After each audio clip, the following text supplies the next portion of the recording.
সেই শুকনো কলকাতা, খাস কলকাতাতেই নৌকো চলছে। হরিদেবপুরের এই ছবি 143 নম্বর ওয়ার্ড, সেখানে এই ঘটনা, জমা জল জমে রয়েছে সেখানে, এবং এইটা কোনো মরশুমি ব্যাপার নয়, 6 মাস এখানে এই অবস্থায় থাকে। এই অভিযোগ করছেন হরিদেবপুরে 143 নম্বর ওয়ার্ডের বাসিন্দারাই। দেখুন এই অবস্থা হরিদেবপুরে, কলকাতা পুরসভার 143 নম্বর ওয়ার্ড হরিদেবপুর। জল যন্ত্রণাকে সঙ্গে করেই এখানকার মানুষদের দিন কাটে। জমা জলের নৌকো দিয়েই চলছে যাতায়াত, বৃষ্টি হোক বা না হোক।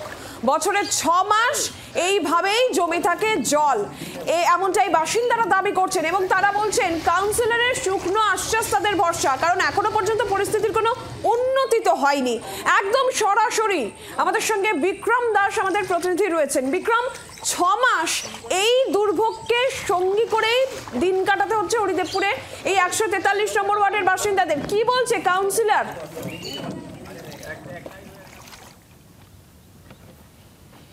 একেবারে তোমার দেখে মনে হবে যে আমি এই মুহূর্তে ঘাটালে রয়েছি, কিন্তু না, আমি ঘাটালে নেই। আমি কলকাতা পুরসভার 143 নম্বর ওয়ার্ডের জোকারি পাশে 22 বিঘা বলে একটি জায়গা রয়েছে, সেখানেই সোনার বাংলা। দেখে তুমি বুঝতেই পারছো যে কি অবস্থায় রয়েছি, এবং সেই 22 বিঘার সোনার বাংলাতেই এই মুহূর্তে আমরা নৌকা করে যেতে হচ্ছে, কারণ এখানকার যে 250 থেকে 300 পরিবার রয়েছে তাদেরকে কিন্তু বছরে 6 মাস এভাবেই নৌকা করে যাতায়াত করতে হয়। খাস কলকাতা শহরে, কলকাতা পুরসভার অন্তর্গত এই 22 বিঘা এলাকার এটাই কিন্তু একেবারে বাস্তব ছবি, সেটা আমরা তুলে ধরছি। তুমি দেখতে পাচ্ছ যে যেভাবে আমি যাচ্ছি, যেই জলের মধ্যে দিয়ে যাচ্ছি, সেটি কিন্তু একেবারে একটা পচে যাওয়া জল, অর্থাৎ বৃষ্টির যে জমা জল সেটা এভাবেই পচে রয়েছে, এবং সেই পচা জলের মধ্যে দিয়েই মানুষকে এখান থেকে যাতায়াত করতে হয়। শুধুমাত্র তাই নয়, তার সঙ্গে সঙ্গে যেটা বলা হচ্ছে, সন্ধ্যের পরে কিন্তু বাড়ির থেকে কেউ খালি পায়ে এখান থেকে বেরোতে পারেন না, অর্থাৎ হেঁটে তারা কিন্তু যেতে পারেন না, কারণ এত সাপের উপদ্রব রয়েছে, জোকের উপদ্রব রয়েছে যে তারা এখান থেকে যাওয়া আসা করতে পারেন না।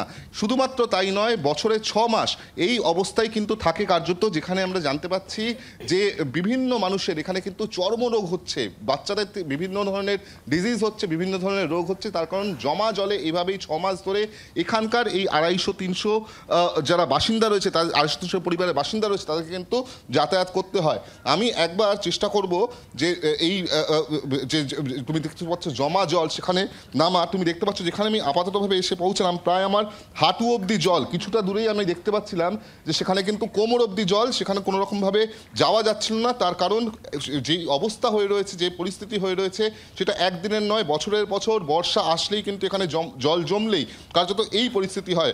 এখানকার যারা স্থানীয় বাসিন্দারা রয়েছেন, আমি তাদের সঙ্গে কথা বলবো এবং জানার চেষ্টা করব যে ঠিক কী অবস্থায় তারা রয়েছেন এবং কবে এর শুরু হবে, তারা ঠিক কী মনে করছেন। প্রথমে আপনার কাছে জিজ্ঞাস্য যে এই অবস্থা কবে থেকে, কিভাবে আপনারা যাতায়াত করছেন এরকম নৌকাতে করে? আমরা এইভাবে নৌকাতে করে যাতায়াত করছি, এবং এই মেন রোডে 4 মাস থেকে 6 মাস জল থাকে, আর গলিতে 6 মাস জল থাকে। শুধুমাত্র ফেব্রুয়ারি, মার্চ, এপ্রিল এই 3 মাস আমরা একটু শুকনো পাই। আর এই জল শুধু জল নয়, পচা জল, এবং ছোট ছোট বাচ্চাদের জ্বর, নিউমোনিয়া, ডায়রিয়া, এরা সব সময় রেসপিরেটরি প্রবলেমে ভুগছে, এবং স্কুলে যেতে ছোট ছোট বাচ্চাদের খুবই অসুবিধা হচ্ছে। এবং আমরা সন্ধেবেলা বেরোতেই পারি না, কারণ বেরোলেই আমার নিজেরই পায়ে সাপ জড়িয়ে গেছিলো। আমি 10-12টা ভোল্ট খেয়েছি সেদিন, আমার মাথায় এখনও ফোলা আছে। আর এই পরিস্থিতিতে আমরা কি যন্ত্রণার মধ্যে রয়েছি। সবাই সন্ধে হলে এত কষ্ট পাচ্ছে যে একটা বাজার বাড়িতে হঠাৎ করে কোনো অ্যাম্বুলেন্সের দরকার হলে, কেউ অসুস্থ হলে তাদের যে কি পরিস্থিতি হচ্ছে, আমরা কি কান্নাকাটির মধ্যে রয়েছি, মানে সেই পরিস্থিতি আমরা বলে কলকাতার মধ্যে, কলকাতা পুরসভার এলাকার মধ্যে এই অবস্থা। আপনারা স্থানীয় প্রশাসন, কাউন্সিলর, পৌরসভা জানিয়েছেন? আমরা সবাইকে জানিয়েছি। আমাদের পৌরমাতা ক্রিস্টিনা বিশ্বাসের কাছে বারবার আমরা রিটিন আমরা জানিয়েছি, লিখিত জানিয়েছি, আমরা গিয়ে মৌখিকও জানিয়েছি। ওনাকে বারবার বলেছি, উনি শুধু আশ্বাস দিয়ে গেছেন, কিন্তু এখনও পর্যন্ত কোনো পাম্পিং স্টেশন, কোনো ড্রেন, কোনো রাস্তা, এমনকি আমরা নিজেরা নিজেদের পয়সায় ফেলতে চেয়েছি রাবিশ, তাও আমাদের ফেলতে দেওয়া হয়নি। কেন ফেলতে দেওয়া হয়নি? এখানকার সিন্ডিকেট রয়েছে, তারা কিছুতেই দিচ্ছে না, আমরা হাঁটতেই পারছি না। বিশেষ করে এই যে ছোট ছোট কচি কচি বাচ্চা, এরা কি পরিস্থিতির মধ্যে রয়েছে, গর্ভবতী মহিলা, প্রসূতি মহিলা, ডায়াবেটিস, হাইপারটেনশন, হার্ট ডিজিজ, যাদের অ্যাজমা রয়েছে, সেই সমস্ত মা এবং বয়স্ক লোকেদের প্রচণ্ড অসুবিধা হচ্ছে, আমরা নিয়ে যেতে পারছি না হাসপাতালে, এমন পরিস্থিতি। মানে জমা জলই শুধুমাত্র শেষ কথা নয়, তার সঙ্গে সঙ্গে রয়েছে সিন্ডিকেটের দৌরাত্ম্য, বলছে নাকি এখানে রাবিশ ফেলতে দেওয়া হচ্ছে। আমি আরও একজন আছে, তার কাছে কথা বলবো যে এই রকম পরিস্থিতি কোনো উদ্ধারের কোনো ব্যবস্থা নেই, আপনাদের কোনো সলিউশন নেই? এই অভিযোগটা সর্বৈব সত্য। সিন্ডিকেট এখানে উন্নয়নের নামে সোনার বাংলা 143 নম্বর ওয়ার্ড, কলকাতা, সোনার বাংলার ছবি, এটা সোনার বাংলার ছবি। সোনার বাংলার এই ছবি নিত্যদিনের প্রতি বছরের ছবি। এই ছবি আপনি দেখছেন, জলচ্ছবি, জলযন্ত্রণা, এবং আমাদের বারংবার থ্রেট করছে যে সোনার বাংলায় কোনো উন্নয়ন হবে না। কারা থ্রেট করছে? এই সিন্ডিকেট এবং পার্টি, আমি পার্টির নাম নেব না, সবাই বুঝতে পারছে যে ওপেন সিক্রেট কোন পার্টি, শাসক দল।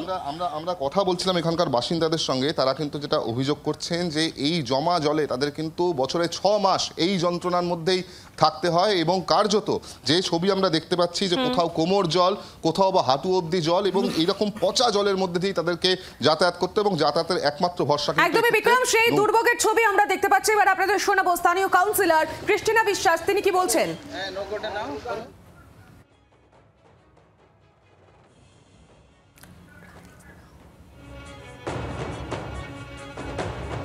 তিনি লিখছেন যে নিচু জায়গা হওয়ায় বহু বছর ধরে এখানে জল জমে রয়েছে, এই বক্তব্য স্থানীয় কাউন্সিলরের। এর পাশাপাশি তিনি আরও জানাচ্ছেন যে পাম্প চালিয়ে জল নিকাশির চেষ্টা করা হয়েছে,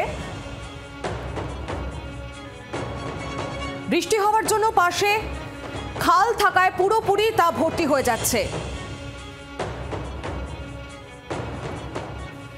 তাই জল নামানো সম্ভব হচ্ছে না, এই দাবি করছেন স্থানীয় কাউন্সিলর। পাশাপাশি তিনি বলছেন যে পাড়ায় সমাধানে সোনার বাংলা এলাকায় ড্রেনেজ এবং রাস্তা ব্যবস্থা নথিভুক্ত। নিচু জায়গা হওয়াতে বহু বছর ধরে এখানেই জমা জল, এই দাবি তুলছেন স্থানীয় কাউন্সিলর। বাংলার আওয়াজ, বাঙালির আবেগ, জি 24 ঘন্টা।